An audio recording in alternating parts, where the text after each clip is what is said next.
جو غلام حضور کے لنگر کھاتے ہیں ان کے سینوں سے بلی کی طرح نہیں بلکہ شیر کی طرح دھاڑ نکلتی ہے.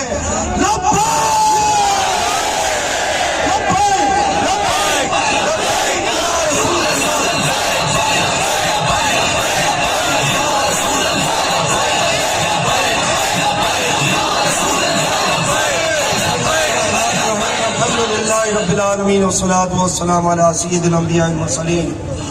اما بعد فاعوذ باللہ من الشیطان الرجیم. بسم اللہ الرحمن الرحیم. یا من یشفع عند حضرتک اشفع لنا یا اوجہ الشفعاء. نظرت الی بلاد اللہ جمعا کخردلۃ علی حکم اتصالی. کیا دبے وہ کہ جس پہ ہو حمایت کا پنجہ تیرا. کیا دبے وہ کہ جس پہ ہو حمایت کا پنجہ تیرا. شیر کو خطر میں لاتا نہیں کتا تیرا. محترم جی وقار علماء کرام، سادات کرام، خصوصاً ہمارے اس ضلع حیدرآباد کے مجاہد امیر قاری محمد آصف دامت برکاتہم عالیہ، ہماری پی ایس ذمہ داران کارکنان، السلام علیکم ورحمۃ اللہ وبرکاتہ. خصوصاً جو اس ریلی میں عشاق رسول جو ہے جنہوں نے شرکت کی، ان کو بھی میری طرف سے بہت دعائیں اور بہت بہت سلام. بعد السلام عرض یہ ہے کہ ماشاءاللہ ہمارے مقررین نے مختصر وقت میں بڑی جامع تقاریر کی اور تحریک کا منشور المقصد اپنے اپنے انداز میں پیش کیا. ایک وقت وہ بھی تھا کہ جب کریک ڈاؤن کے ذریعے پورے ملک میں تاریخی گرفتاریاں ہوئیں اور لوگ یہ سمجھ رہے تھے کہ اب یہ اپنے اپنے گھروں میں جا کے بیٹھ جائیں گے، لیکن رب کو تو کچھ اور منظور تھا. رب کو تو آج یہ منظر بھی دکھانا تھا کہ الحمدللہ ثم الحمدللہ، ساری تعریف اللہ کے لیے، سارے فضل میرے اللہ کے، کہ آج الحمدللہ پورے سندھ میں، کراچی سمیت پورے سندھ میں الحمدللہ 45 مقامات پر حضور کے غلاموں کو ٹھاٹے مارتا ہوا سمندر نکل آ چکا.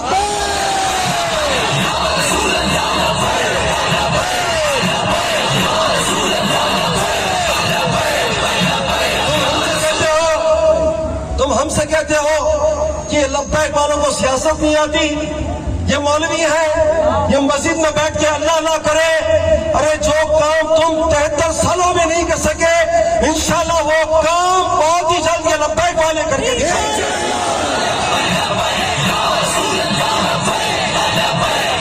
تم نے لوگوں کو 73 سال تک چورن چٹنا دی، تم نے لوگوں کو ٹرک کی لال بتی کے پیچھے لگا کے رکھا، اور تم نے اس کشمیر کے معاملے پر لوگوں سے بڑے بڑے مال وصول کیے، چاہے وہ جہاد کے نام پر ہو، چاہے وہ کسی بھی نام پر ہو. تم نے اپنی نام نہاد تنظیمیں بنا کر کے لوگوں کے جذبات سے کھلواڑ کیا، لیکن میرے قائد نے تو اس کا ایک مختصر حل بتا دیا کہ کشمیر کا حل ٹیبل نہیں بلکہ خالی ٹینک ہے. کشمیر کا حل غوری ہے، کشمیر کا حل شاہین ہے، کشمیر کا حل ابدال ہے، کشمیر کا حل ایٹم بم ہے.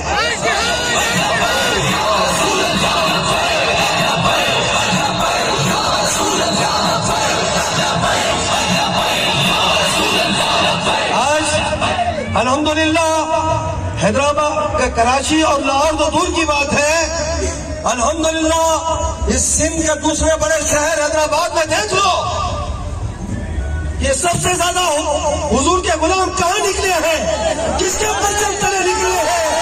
چاہے کوئی بھی جماعت ہو، الحمدللہ اب ہر ایک نے مان لیا کہ اس ملک کی سیاسی اور مذہبی اگر کوئی واحد جماعت ہے اور اس دنیا کی اسلامی ریاستی سرحدوں کی جو عکاسی کر سکتی ہے، وہ صرف تحریک لبیک پاکستان ہے.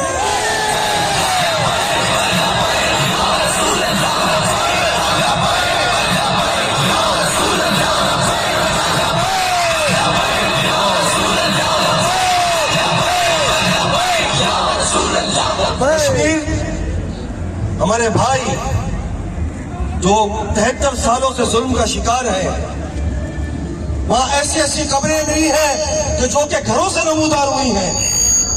تم نے کرفیو لگا لگا کر مظلوم نہتے کشمیریوں پر درندگی کی. مودی تو گائے کا مکر پینے والا، تیرا متھا ابھی پاکستانی قوم سے نہیں لگا. تو نے کشمیریوں پر قتل لگا کر ان کے سارے راستے بند کر کے ان کی نسل کشی کی.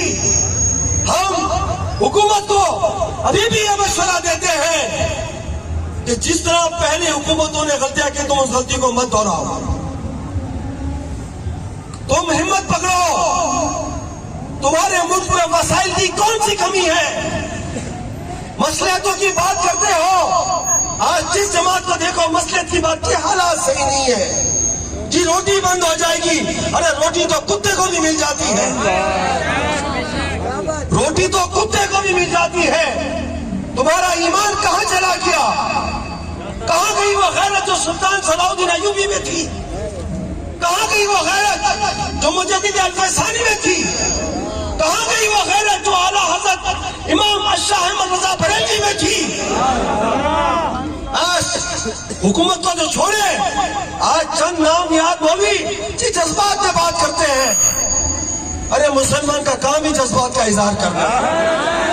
مسلمان نے کبھی سوچ سمجھ کر جنگیں نہیں جیتی ہیں. مسلمان نے جذبات سے ہی جنگ جیتی، قوت ایمانی سے جنگ جیتی. اگر یہ بات تھی تو جنگ یمامہ نہ ہوتی. کائنات کے اندر میرے قائد فرماتے ہیں کہ کائنات میں اس سے بڑا کبھی وقت نہیں آیا جس میں انسان مصلحت کا شکار ہو. کہ جب طرح طرح کے فتنے اٹھ رہے تھے اور یہ مسلمہ قصہ معلوم جب اس نے نبوت کا دعویٰ کیا تو میرے صدیق اکبر نے، صدیق اکبر کا نام آ گیا، پڑھے سبحان اللہ. آج ان کا یوم ہی ہے سبحان اللہ. صدیق اکبر نے یہ نہیں کہا کہ نہیں ہمیں سوچ سمجھ کے کام لینا چاہیے. ابھی میرے آقا کا تازہ تازہ وصال ہوا ہے، ظاہری وصال ہوا ہے. ابھی وہ دنیا سے تشریف لے گئے ہیں. ابھی ہم نے پوری قوت جمع کرنی ہے، پھر ہم نے ان پہ حملہ کرنا ہے. نہ نہ نہ نہ، صدیق اکبر نے رہتی دنیا تک یہ بتا دیا، اس اپنے بنائے ہوئے قانون کو خود توڑ کر، خود بدل کر، کہ اب چاہے بدری ہو چاہے غیر بدری ہو، حضور کی ناموس پر ہر کوئی اپنا سر کٹانے کے لیے یمامہ جائے گا.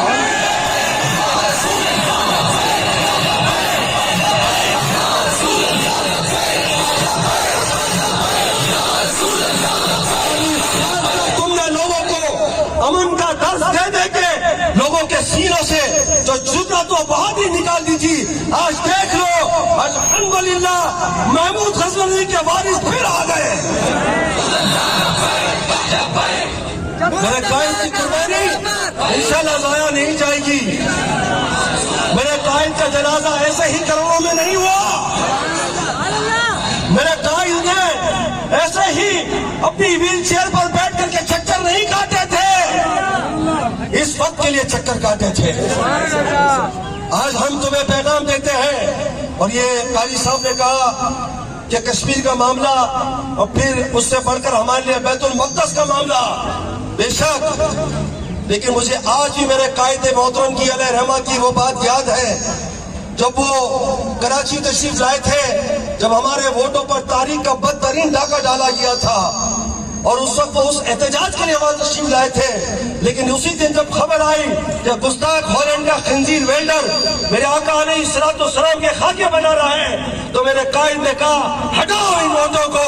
یہ ووٹ تو کیا کائناتوں کی کائناتیں تباہ ہو جائے، اس بات کے آگے کوئی حیثیت نہیں رکھتی کہ میرے آقا و مولا کی شان میں ایک ادنا سی گستاخی ہو جائے. میرے قائد نے ان ووٹوں کے احتجاج کو ہٹا دیا اور پھر وہ لاہور سے فیض آباد کی طرف چل پڑے. تو یہ میرے قائد نے تو ہمیں پہلے ہی بتا دیا کہ یہ زمینیں ہمارے لیے کوئی حیثیت نہیں رکھتی. میرے آقا و مولا کی شان میں اگر اتنی سی بھی گستاخی ہو جائے تو حضور کے غلام اپنا سر کٹانے کے لیے ہر وقت حاضر ہیں.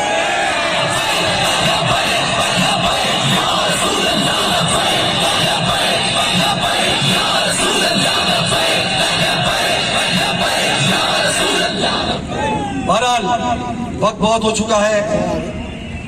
اپنی بات کو اختتام کی طرف لے کر آتا ہوں کہ ہمارا یہ مطالبہ نہیں، ہم تمہیں تنبیہ کر رہے ہیں۔ ہاں، مطالبے تو ہوتے رہے 73 سال تک، کیوں علامہ صاحب؟ یہ ڈرامے تو ہوتے رہے، ہم تمہیں تنبیہ کر رہے ہیں کہ تم فی الفور کشمیر کے خلاف جہاد کا اعلان کرو۔ کون کون یہ چاہتا ہے کہ کشمیر کے خلاف اعلان جہاد ہو؟ کشمیر کے خلاف اعلان کرو، ورنہ اس ملک کی قوم تمہیں کہیں نہیں بخشے گی اور تمہارا تختہ الٹتے پھر نہیں لگے گی۔ ہم اس ملک کے قانون کے پاسدار ہیں، الحمدللہ ہم اس ملک کے پاکستان کے مقدس آئین کی قدر کرتے ہیں، اور یہی وجہ ہے کہ اب تک ہم پر جتنا بھی تشدد ہوا، جتنا بھی ظلم ہوا، ہم نے خود پر برداشت کیا، لیکن ہم نے اس وطن عزیز کے ایک پتے تک کو بھی آنچ نہیں آنے دی۔ لہذا ہم تمہیں بتاتے ہیں کہ صرف تمہارے پاس 11ویں کی نسبت سے 11 دن رہ گئے ہیں۔ تمہارا کاؤنٹ ڈاؤن الٹا چل رہا ہے۔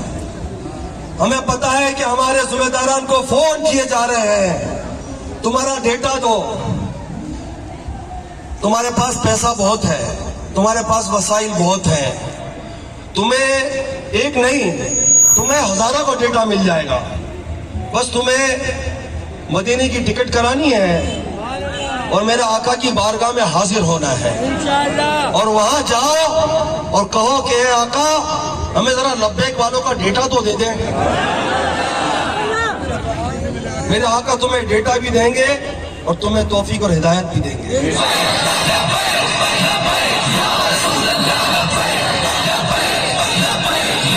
ہم نہیں چاہتے کہ ملک کے حالات جن حالات سے گزر رہا ہے وہ ہم بھی جانتے ہیں کہ کس حد تک کتنے حالات سے گزر رہا ہے۔ جب ہمارے احتجاج کا وقت آتا ہے تو جناب آپ باہر نہیں آئے گا، ملکی حالات درست نہیں ہیں، خود کش بمبار جو ہے وہ بم باندھ کر روڈ پر گھوم رہے ہیں۔ میں نے کہا ہم یہی تو چاہتے ہیں کہ ایسا ہی کوئی مجمع ہو تو پھٹے، تو پھر کیا ہمارے قائد نے ہم کو سبق دیا کہ میرا قائد تو غیرت مند تھا کہ جو اس غم میں دنیا سے چلا گیا، اور ہم یہ بوجھ لے کر زندہ ہیں، تو پھر تو ہمارے لیے تو کوئی مسئلہ نہیں ہے۔ تو ہمیں اگر کوئی وجہ بتانی ہے تو وہ دوسری وجہ بتاؤ، ہمیں موت سے مت ڈراؤ، ہمیں جیلوں سے مت ڈراؤ۔ آپ ہمارے ایک ایک ذمہ دار کو فون کر کے جو ڈیٹا مانگ رہے ہیں، آپ کو بھی سب پتا ہے کون کیا ہے، کس کے کیا معاملات ہیں۔ نہ کبھی ہمارے گھر سے کوئی اسلحہ نکلا، نہ کبھی ایک ماچس کی تیلی ہمارے جیب سے برآمد ہوئی۔ یہ پچھلے کریک ڈاؤن میں تمہیں بھی پتا ہے، اور تم بھی کلمہ گو ہو، تم کو بھی اللہ کو جواب دینا ہے۔ باقی تمہارے لیے کام مشکل نہیں اور ہمارے لیے کام بہت آسان ہے۔ جو لوگ موت سے نہ ڈرتے ہو ان کے لیے پھر یہ جیلیں، یہ سزائیں کوئی اہمیت نہیں رکھتی، وہ دور گزر چکا۔ تم کیا کر لو گے؟ زیادہ سے زیادہ تم ہمیں جیلوں میں بند کر دو گے، تم ہمیں مار دو گے، پھر کیا تم رات کو چین کی نیند سو سکو گے؟ کیا تمہارا ضمیر تمہیں ملامت نہیں کرے گا؟ ہم تو اپنے آقا و مولا کی بارگاہ میں قبولیت کا درجہ حاصل کر لیں گے، لیکن بروز محشر، بلکہ محشر تو دور کی بات ہے، جب تم قبر میں گئے اور وہاں پر اگر تمہاری آزمائش ہو گئی تو پھر تم کیا کہو گے؟ جب تم سے سوال کیا گیا حضور کا چہرہ دکھا کر کہ بتا ان کے بارے میں کیا کہتا ہے، بتا ان کے بارے میں کیا کہتا ہے، تو پھر تم کیا یہ کہو گے کہ ہاں ان کے غلاموں کو تو میں نے جیل میں ڈالا تھا، میں نے گولیوں سے مارا تھا، ان پر تو میں نے شیلنگ کی تھی؟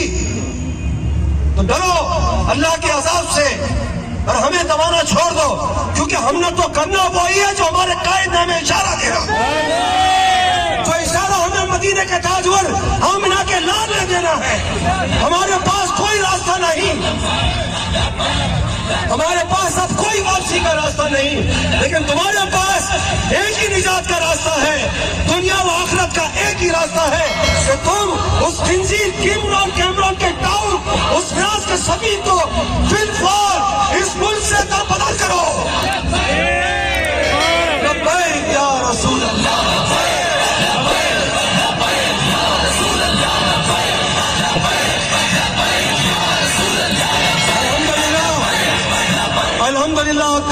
ملت اسلامی کے چہلم پر لاکھوں لوگوں نے ہمارے نو منتخب امیر قائد ملت اسلامیہ حافظ سعد حسین رضوی دامت برکاتہم عالیہ کے ہاتھ پر موت کی بیعت کر لی ہے۔ انشاءاللہ اب ہم اس بات سے پیچھے نہیں ہٹیں گے، اور یہ میں تمہیں مشورہ دیتا ہوں کہ ہمارے حیدرآباد کے لوگوں کو تنگ کرنا چھوڑ دو۔ باقی جو باتیں میں نے تمہیں بتا دی وہ تمہارے لیے قابل ہے۔ یہ سفر ہے کوئے جانا، یہاں قدم قدم بلائے، یہ سفر ہے کوئے جانا، یہاں قدم قدم بلائے، جسے زندگی ہو پیاری وہ یہیں سے لوٹ جائے۔